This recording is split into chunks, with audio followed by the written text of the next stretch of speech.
now it's time to go to Seattle and catch up with our buddy Nico Moreno from Sounder at Heart and Pulso Sports. What's going on, brother? It's that time where we catch up and find out what in the wide world of sports is going on and why folks are so damn mad. What's going on, John? SDH family. Man, another eventful week. I guess that's good for business, man. It's been all over. It's been highs, there have been lows, there's been wins, losses, and now controversy and conflict.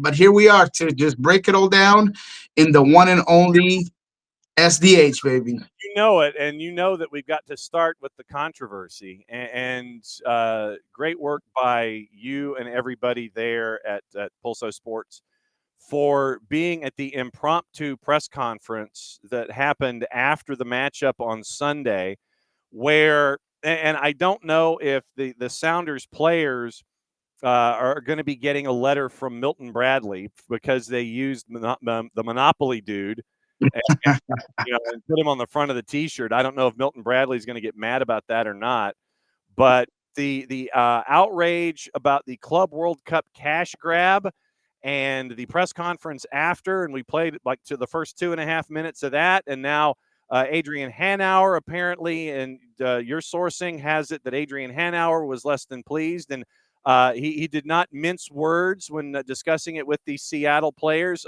Please, sir, if you would, advance the story to where Mr. Hanauer was, I'm guessing, using colorful metaphors toward his own players. What was going on there? All right, well, for the purpose of clarity, let's go ahead and try to unlayer this onion as quickly as we can. So just first of all, the stance of the players and the reason why they wore the shirt with the cash grab phrase on it is because they feel like they've been ignored, that no one has sat at the negotiating table with them after a month of them bringing up concerns about the potential compensation for being part of the Club World Cup. As everyone knows, the clubs are getting, MLS clubs are getting $9.5 million at the very least just to participate in this event. And because of the CBA, the MLS, rightfully so, to be honest, to be fair to everybody involved, is saying, look, the CBA says that you get 50% or $1 million, whatever is biggest, as part of your take for this tournament. And the players are saying, look, there's all these incentives about if the teams win, they get an extra $2 million. If they draw, they get $1 million. If we go past the group stage, we get $7 million, and we're top at $1 million. It doesn't seem fair for us to split $1 million. So that's point number one. Point number two is clearly a team that has reached out to MLS. As far as I know, the players union had been in conversations with the league that maybe in no formal way with the players that are not happy with how things are going, is another important component. And to clarify as well, that it's not just the Sounders. During that impromptu conference, Stefan Fry and Christian Roldan were very straightforward about conversations with Inter Miami and LAFC. So there is a letter that was sent to the league with signatures of all the players that had these concerns, and yet nothing happened. So we're layering everything down right here. When it comes to what happened after the game, that's where things get even more difficult. And I want to preface everything by saying this: I do not want to paint Adrian Hanauer, an owner that is as nice as they come. He has put his heart and soul into this team. He cares more than most. He was at every practice at Starfire. He is at every practice.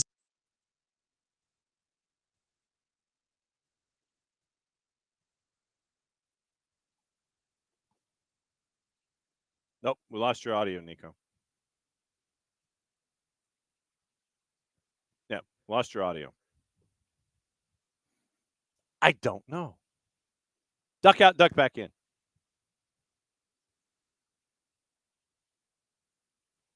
Okay, so we'll find out what happened there. It's like literally he goes into the middle of something, and of course. See, now this is, yeah, he gets on a roll. He gets on a roll. Go for it. No, you had it and then it lost it again. I don't know what happened. I don't know. I don't know.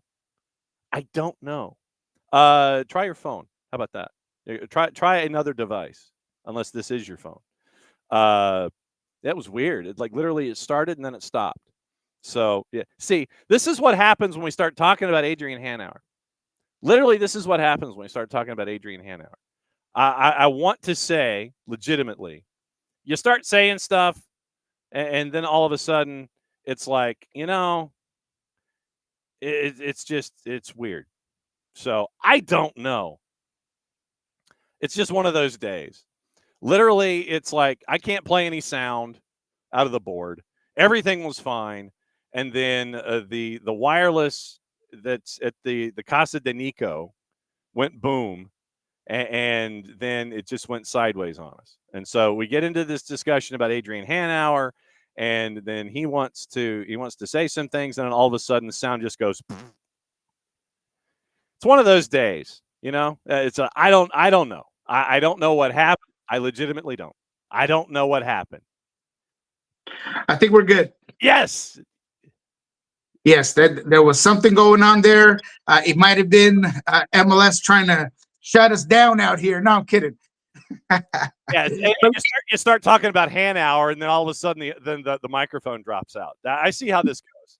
So Yeah, and look, you didn't but I wanted to preface it everything because I want to be fair to all involved. So I do not want to paint Adrian Hanauer, the Sounders owner, as this tyrant or this unreasonable person, because he's not. He's as nice as they come. He cares about this team dearly, and I think that's what essentially fueled them to make a very wrong decision. And that is kind of the point of it. Although he's a very nice guy and he definitely cares about the team, it doesn't make what he did after that 3-2 loss to Minnesota right. And through our reporting and our sourcing between Jeremiah, O'Shan, and myself, we were able to confirm that after the game was over, Adrian Hanauer walked into the locker room in an explicit way, scolded the players for wearing the shirts and basically saying that they were not helping themselves or their cause by doing this. Uh, Different sources feel like what he was trying to imply is that he felt betrayed into a certain way, that the players did not come to him prior to making this gesture, and that all in all, he felt like he's put so much into this team, his entire life, right? Everything that he's provided in terms of facility and money and everything to create this organization, and he just felt hurt. But in that sense, he was also very belligerent and aggressive, and the players did not take of it well, as far as we know.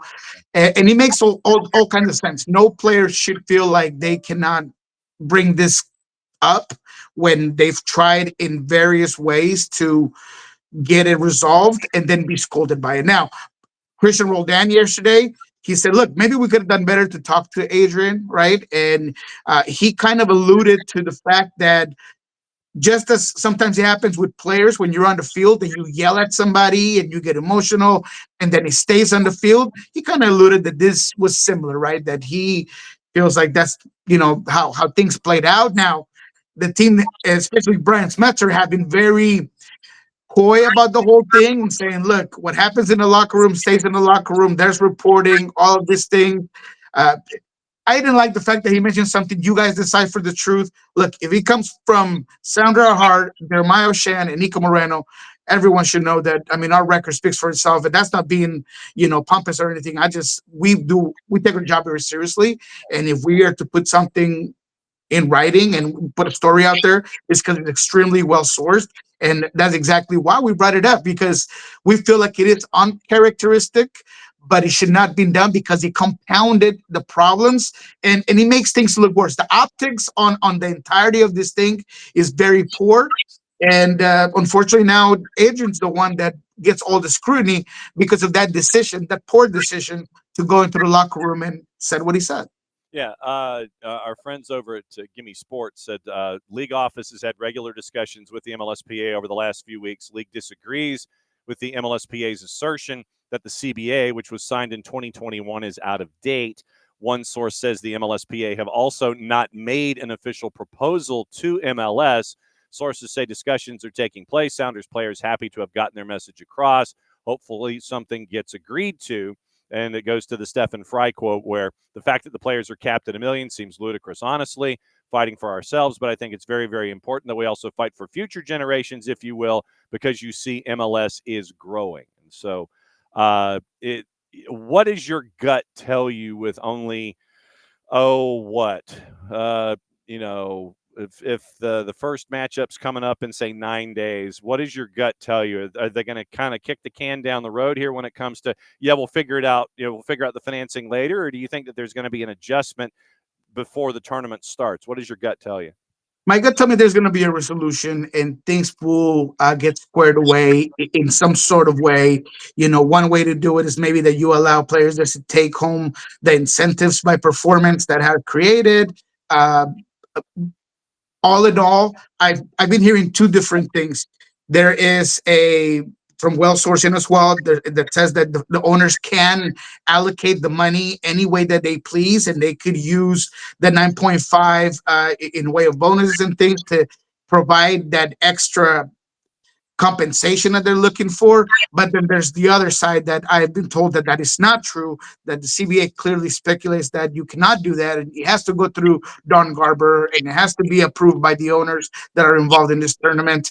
I have also been told that all of these additional performance incentives, no players in no club are being given any money in the group stages, in the knockout stages. That's when a lot of the money is going to come from. And Real Madrid talked about each player getting $1 million if they win the whole thing. There's all of these components, but as far as we know, and this particular source has talked to Mexican clubs and the Oceania clubs and everyone that's involved, and no one is getting more money in the group stage than MLS clubs, which is a very interesting nugget there. But I think that it will get resolved in some sort of way. There's too much to be lost in terms of entertainment, in terms of what it means for U.S. soccer, for MLS in general.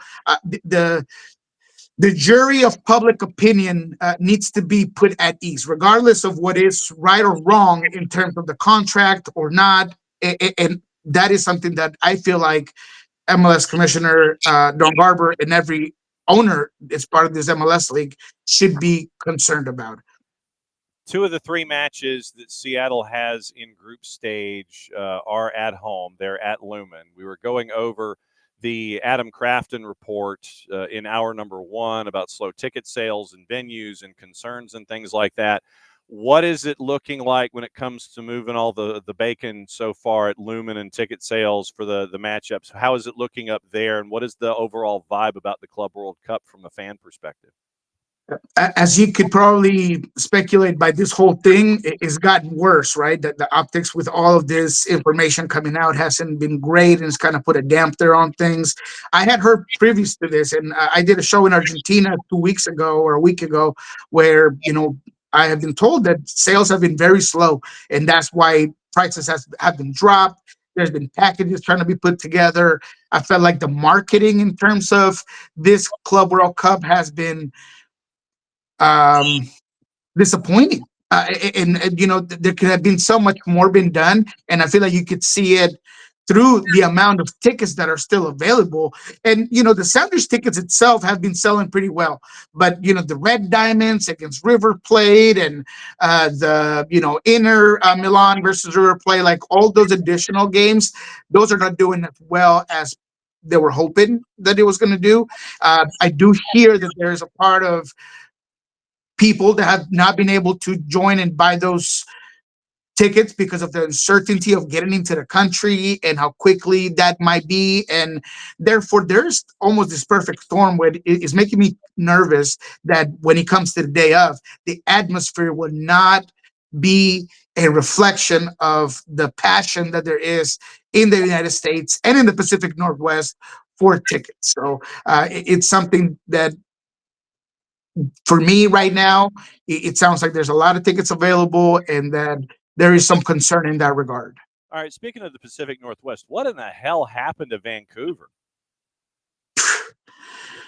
Oh my! Before I look at the Vancouver game, I want to say one last thing about the whole players dynamic. Is uh, I want to make sure that people understand that if you are of the thought process that these players should just be lucky to be part of this tournament and this showcase, and they're just this, show ponies that they should just perform without having to bark because that's their job. Take a look at yourself, take a look at the mirror, and understand that there's a lot of dynamics as an athlete that need to be taken into consideration, and that the players are asking just for what they believe they should be earned. Whether that happens or not, or whether that's right or wrong in terms of what's going on with the CBA, that's not for me to say. But the fact that they want to be heard and they want to sit at a negotiating table should be good enough. Now, let's move on. Vancouver. Vancouver was just as bad for me economically as this whole situation has been for players because I was certain that the Vancouver Whitecaps were going to not just put a great performance, but they were going to win this. Yeah. And it was complete opposite. I do feel like when I look at the overall take of this game, it almost feels like the team and the group just wasn't there for the big moment. And all of the mistakes that didn't happen throughout the tournament happened in one half. In one half. Yeah. Andres Cubas has the worst game that I've seen him as a player, both at the international level and at the club level. Uh, Jade Nelson was ineffective at best. Brian White, Ocampo, a guy that had been so good on the ball, was poor both offense and defensively. But to me, it was self-inflicted wounds and nervosism that really put this game away for Whitecaps. And you cannot give away the ball in the areas that you gave the ball to a team like Cruz Azul and not expect to lose the game. So for me, you cannot take a lot of conclusions out of, you get all these people that have very lazy takes in terms of, oh, that's why MLS is still way below the Liga MX. It was a circumstantial game that things got out of. Please save me the BS and just take a look at the game, compartmentalized and of what it was, mistakes. Cruz Azul jumped on it. Nothing that Cruz Azul did was incredibly interesting. The pressing wasn't crazy. The build up wasn't incredible. They just took advantage. They were opportunistic, and that was it. The game was over before it even started. Halftime, it was over 4-0. You cannot come back from that. But to me, it does put a big damper on what the Whitecaps had been done and Jasper and Sorsen had been able to do with this group. But Cruz Azul took advantage. That's what big teams do, and they raised the cup. I do want to get into your thoughts about the 5 finalists that are attached to each category when it comes to the vote getters here for the MLS All-Star Game in July. 7 different categories, and I want to know how. See if you are either agreeing, disagreeing, or in line with folks when it comes to the top vote getters. So we'll start in net. And like I said, I don't know if you have placed your ballot yet or not. I don't know if you have voted or how many times that you have encouraged folks to vote. Top 5 vote getters in net: Gillespie, St. Clair, Takaoka, Martin Paz, or Carlos Coronel, or did you go off the board? Carlos Coronel was my guy in terms of saves and what he's done with Red Bulls. He's had a couple of moments he wishes he could take back. But to me, when it comes to a player, a goalkeeper that has come out in big moments for this team, he's done that. He's top 3 when it comes to saves. He is top of the line when it comes to clean sheets this season, and he is a huge part of what Red Bulls have been able to accomplish this season. All right, left back: Jordi Alba, Kai Wagner, Max Arfston, and apparently Columbus has turned down, I think it's Toulouse, when it comes to wanting to get Arfston out of MLS. Ryan Hollingshead, Daniel Levitz, or someone off the board? I went off the board there, and it's former Atlanta United Andrew Goodman that I chose for the Chicago Fire. I think that he's been such a positive influence for that team. That's a team that has improved dearly. He has assists, he has goals. He's a good two-way player, so that's where I laid my ballot. Okay, center backs: Tristan Blackman, Michael Boxall, Jacob Glesnes, Miles Robinson, Ranko Veselinovic are off the board. on the board. I had to give it to Blackman for what Vancouver has done defensively, on the ball, on the build out. He's a guy that is a clear leader in that back line. And the same thing goes for Boxel. When you have a team that put so much pride into just not needing the ball and absorbing pressure. I got to talk to him after the Sounders game, and he's a guy that's just very direct. He wasn't even excited really about like the MLS All Star game. He's all about the team and getting forward. But that was my other center back. All right, right backs. And this has turned into a slam dunk across the board. I want to see if this is the same for you. Alex Freeman, Andy Nahar, Mo Farsi, Griffin Dorsey, Alex Roldan. I got Andy Nahar. I think Andy Nahar with Nashville SC has been unreal. He's had probably ironically enough, one of the worst games that he had was here in Lumen. But all in all, when you look at what BJ Callahan has been able to do, what Andy Nahar does on both offense and defense has been absolutely extraordinary. So he was my ballot. But who's the guy that's the big candidate? Alex Freeman coming from yeah. Alex Freeman. He's been able to do in Orlando this year, and getting the national call-ups for Team USA, coming from lane 8 and getting noticed, and you're like, well, damn, okay, Alex Freeman. So that's been getting a lot of love this year. Attacking mids. Evander, Diego Luna, Cristian Espinosa, Lucho Acosta, Pep Biel, or off the board? This is probably the toughest one for me because there are so many good players. I moved around between Albert Rusnak and Diego Luna, and Acosta in Timbers. I mean, there's so many players that deserve that, but I ended up in 2 players. Martin Ojeda for Orlando has been unreal, and it's not just the scoring and the assist, but it's his ability on the ball, the way he breaks lines, the amount of attention that he requires from defenses that just make everything Orlando does so much better. And of course, Evander.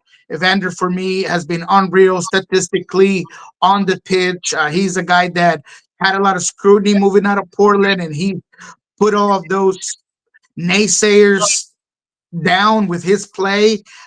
Evander has been incredible. Every time he touches the ball, it's going to be a magical moment. It could be a goal, it could be an assist, but I think he's been great for Cincinnati. D-mids, Sebastian Berhalter, Sergi Busquets, Yepe Tverskov, Nagbe, or Artur, or off the board? Yeah, look, call me a homer, but I definitely went Christian Roldan, and look, Andres Cubas has been fantastic, and so many other deserving players in that position. Cesar Araujo. I mean, there's so many players, but to me, Christian Roldan has been incredible at that position this season. A huge part of why Seattle has been able to get up in attendance the way they have. He's a guy that right now is all about the team. I'm going to do the dirty work. I'm going to cover all the space. His statistics, that's why they're not amazing compared to other D-mids. But to me, he's been unreal. I could also say, Berhalter or Vitek could play him there, but you could not choose them in that position. So, unfortunately, I couldn't get my way either way. So, Christian Roldan for me is a well-deserved D-mid that would make any team better, and that's why I went with Christian Roldan. All right, and then the forwards, obviously, some dude named Messi, Ty Barabo, Brian White, Denny Bouanga, or Anders Dreyer, or off the board. Yeah, who? Messi. That's interesting. I think I know him. I know. Yeah, so my 3 up top, Messi, Baribo, and Anders and Dreyer. Okay. Yeah, that's the way I went. And look, I know that most of the votes are going to go for Chucky Lozano and Danny Bouanga and, maybe Christian Arango as well. Espinosa is the guy that I really wanted to put in that wide area as well because he's a well-deserved guy, but I couldn't. So Dreyer for me has been so good for San Diego, and whether it's in set pieces, in transition, being a guy that creates so much for this team, that is good vertically, but could also come in those inside channels. Baribo, I mean, you got to put him in. I mean, 13 goals for Philadelphia. A lot of people give him or don't seem to be as excited with him being up there because he's a bit of a poacher and a fox in the box. And what about everything else? What about Brian White? All of these players. But to me, you got to give it to the guy, and it's going to be very interesting how a guy like Baribo plays with all of these all-stars around him if he does give the vote as we expect. And Lionel Messi needs no introduction, but obviously he's a guy that has also proved it on the field and within Inter Miami. He's probably the most and only consistent guy out of Miami right now on that attacking end. So yeah, that's the way I went. You ain't kidding, brother. All right, so we do have some matchups this weekend. One in particular that I do want to focus on with you. DC United, a slight dog at home, hosting Chicago on Saturday night. Colorado, a favorite at home, hosting Los Verdes, Austin FC at a plus 110. Sunday, Portland hosting All Caps at a minus 135. LAFC at a minus 217, hosting Sporting Kansas City at a plus 500. But because of all the makeup games that folks have to have, Vancouver hosting Seattle. Vancouver is a plus 212, draws a plus 233. Seattle on the road is a plus 125. What do you think about that? I love that. I honestly understand why the odds might be in that route, but for that game, I'm guessing 9 players are going to be gone in international duty. Pedro Vite, a guy that's so important for that team. Andres Cubas. I mean, that core group, Brian White. I mean, I'm taking that all day, every day. Seattle, just lost about 3 guys and knew who the Rosario. Obviously, Stuart Hawkins as well, not going to be available. And Seattle has some, question marks there because is Jackson Reagan full for 90 minutes, ready for 90 minutes? Yammer's definitely not back yet. Kim is not going to be back yet. So is it going to be Jay Bell and Jackson Reagan? Are they going to just try to figure things out differently? But for me, Seattle, coming from a game where they could have done a lot better, specifically in the first half. Brian Messer talked about it. They needed to be more aggressive. They needed to be better on the ball. But for me in this one, corrections will be made. Jesus Ferreira just became a father. I think he's going to be excited to be back on the field. I think he's a guy that after his first goal finally is going to get on a row. He's going to be more confident. You got Georgie Manungu and Paul Rothrock. I mean, I feel like this team is going to go into BC Place and put all the frustrations that have kind of built up around this week into that game. And hopefully they come up with the 3 points. There's Di Rosario, Hawkins, and Baker Whiting out for Seattle. For Vancouver, Atakubi, Ali Ahmed, Berhalter, Bovalina, Kubas, Tate Johnson, Jaden Nelson, Pedro Vite, and Brian White. All right, what's going on with Pulso Sports and Sounder at Heart? Absolutely. So at Pulso Sports, first of all, if you have not seen the players' impromptu conference, I believe is the only place that has the entirety of the thing. I have not found it anywhere else. Maybe I'm wrong, but go ahead and check it out. It's really important for you to hear from the players themselves. So for me, that's number one. Go ahead and check that out. We also talked to Michael Boxell if you want to hear him kind of not be super excited about All-Star game, but he talks about the team and all of these things. So that's a good one. We're also going to have everything that happened around the week, including Christian Roldan talking to us yesterday about this whole situation. And we'll have, voices across all week long at Pulso Sports. On Friday, what we learned this week with Jeremiah Shan is going to be a good one. So make sure you don't miss it. A lot of information going from maybe there might be some resolution by Friday in terms of this whole thing with the players and their compensation for Club World Cup. So go ahead and check that out. And on Monday, as always, kick off with Lobbins Coaches and Ari Lallenwall, how we break down all these 6 games, 7. Yeah, 6 games. And, what happened with the Sounders. And if there's any news, we always put that out on Mondays. As always, my friend, great to see you. Great to catch up with you. And we will catch up with you again this time next week. We'll find out what happened, and we'll get ready for Club World Cup. We'll get ready for all the other MLS action because that's what we do. As always, my friend, great to see you. We'll catch up with you next week. Thank you. I appreciate you.